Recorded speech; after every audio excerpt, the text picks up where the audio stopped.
Hello and welcome.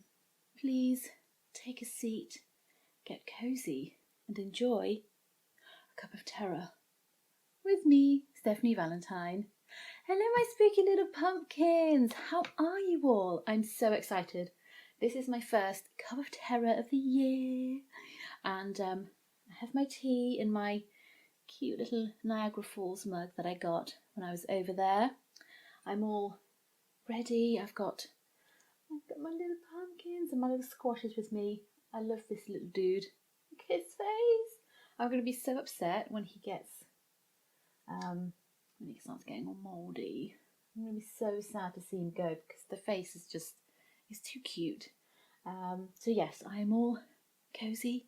It's cold outside, so I'm very snug and warm in here, and I hope you are too. So let's get into today's story. Today I have another witchcraft trial for you, and I'm going to have to apologise in advance once again because I really struggled with Italian pronunciations in one of my last videos, and today it's Welsh. So Welsh speakers, I apologise now for butchering your language. I will try my best. I tried looking up pronunciations for some of the words and names, but I couldn't really find any for some of them. And I had to kind of work it out myself, so I am very sorry if I say them completely wrong. Gwen Ferch Ellis was the first Welsh witch. Gwen was the first woman on record tried and executed for witchcraft in Wales. Ferch, if I'm pronouncing it right, in a name means the daughter of. So she was Gwen, the daughter of Ellis. There are no details of her parents or even their names other than her father's first name, Ellis. She was born around the year 1542 in Llandurnog, a small village in the northeast of Wales. When she was still young, she was sent to live with her uncle, Harry ap Roger. Ap in a name means son of. She continued to live with her uncle until she married. Gwen was married 3 times in total. Her first husband was Lewis ap Gwyn, but sadly he died 2 years into the marriage. She married her second husband, Lewis ap David ap Gruffydd Gethin, in 1588. Lewis was a miller, and they moved to his mill at Llywelyn-yn-Ross in Conway, a county in North Wales.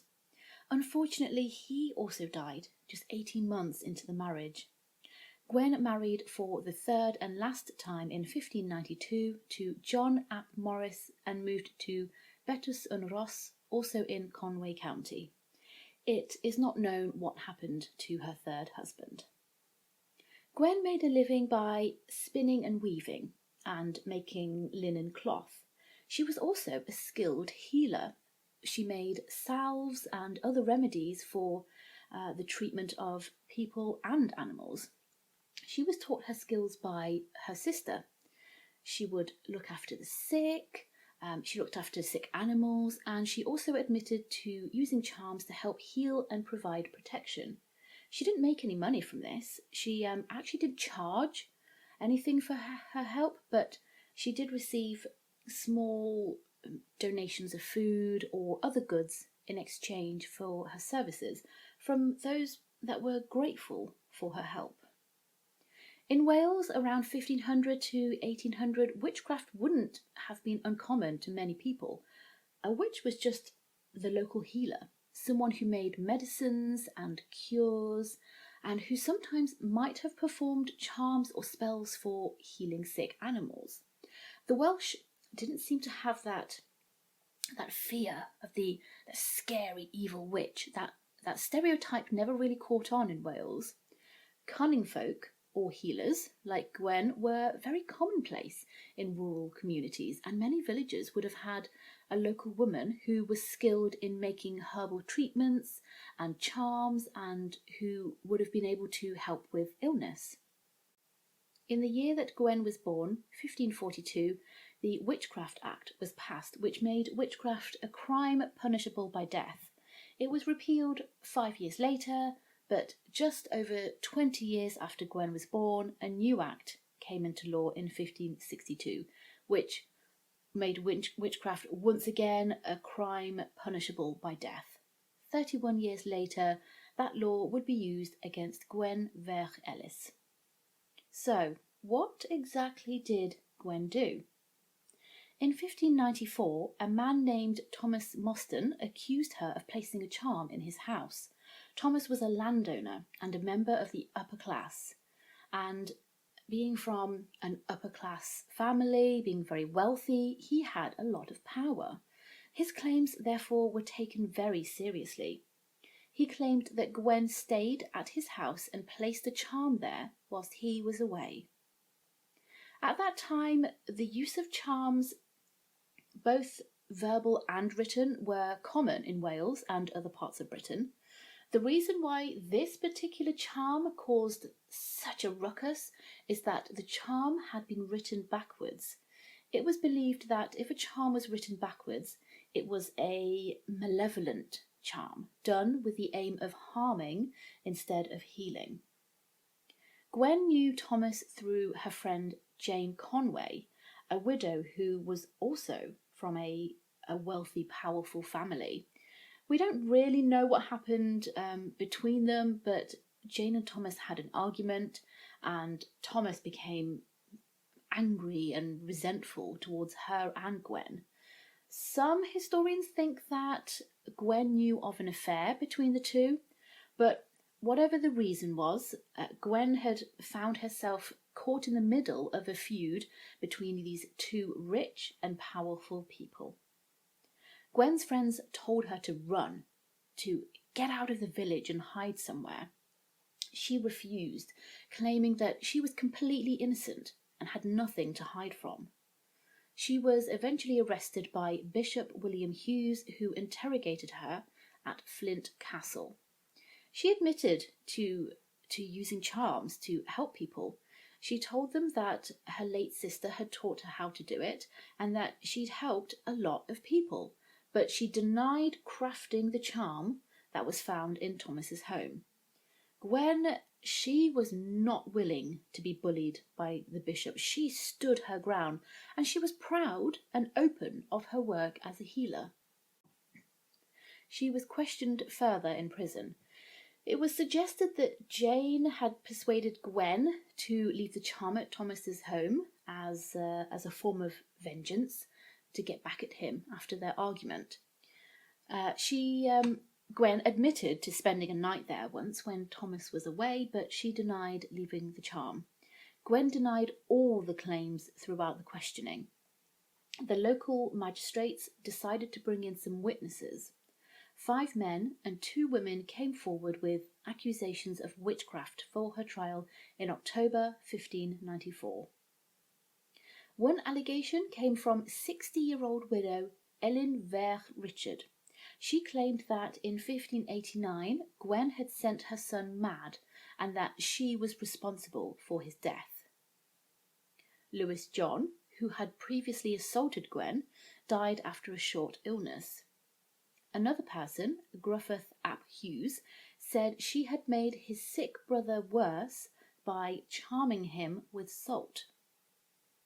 William Gruffydd ap William accused her of putting a demon fly in his drink. He also claimed that Gwen was responsible for a friend's broken arm and for bewitching his wife. What had happened was that back in 1591, a group of men led by William, who was a bailiff, came to her home demanding ale. Gwen refused, and one of the men, Robert Evans, responded by shoving her. She realised that there was just too many of them. I mean, how scary would it be to have, a bunch of rude, shouty men demanding alcohol at your door? So she swore revenge before bringing them a jug of ale. They noticed that it had a fly floating in it. No matter how hard the men tried, they couldn't remove the fly from the ale, so they deduced that the fly must be her familiar. I know we're talking hundreds of years ago, but sometimes you just think like the logic of these people. But, yes, we are talking hundreds of years ago, and I obviously had these beliefs, but oh man. Anyway, within the fortnight, Robert Evans mysteriously broke his arm and William's wife fell ill, losing the use of both her arms and legs. They all believed their misfortune was a result of Gwen's revenge. She was accused of having a very vengeful nature.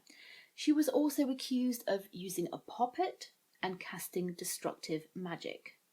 Gwen was tried on these charges at Denbigh Court in North Wales, and even though she protested her innocence throughout the whole trial, she was found guilty. Gwen was executed by hanging in Denbigh Town Square at the age of 52. I did read about how different this case was compared to other British witch trials. Whilst witch trials would normally focus on witchcraft and sorcery itself and how any form of it was inherently evil, Gwen's trial wasn't concerned that she practiced magic. They couldn't actually really care about that. It was more focused on the type of witchcraft she performed. So she was found guilty of using witchcraft in a malicious way rather than for just using magic. And somehow Wales managed to avoid the witch hunt panic that gripped the rest of Britain and Europe. There were just 5 executions for witchcraft in Wales. Women were arrested, but most were released after a brief period when the case against them collapsed. But even the number of accusations was tiny. There were fewer than 40 cases in the entire country. It wasn't that the Welsh didn't believe in or fear witches or witchcraft. Many did. But like I mentioned earlier, the fear and panic of witchcraft wasn't prevalent in Wales. It didn't catch on. Historians think that strong community bonds helped keep the numbers down, and another reason suggested is that the courts were full and busy dealing with other crimes such as cattle thieves, so there wasn't the room or the finances to go after witches because witch trials were very expensive. So thankfully, you don't have the horrific sort of numbers you would get across the rest of Britain and Europe. But it is interesting to see how quickly your friends and neighbours can turn your accepted and common form of magic and healing into malicious, evil witchcraft. And it seems that it was the gentry, the upper class, that were responsible for the executions. The commoners, the peasants, didn't really accuse people of witchcraft or testify against those accused. And if they did, it was normally because they were pressured to by their superiors.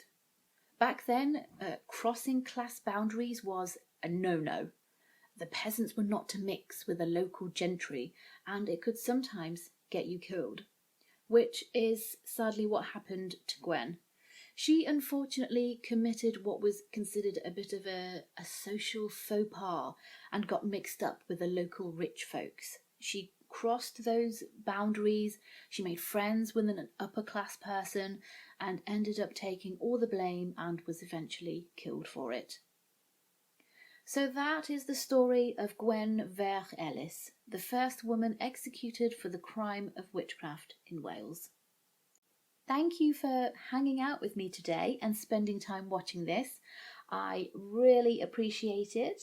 If you enjoyed the video, please give it a like, subscribe to my channel if you haven't already, and join me next time for another Cup of Terror.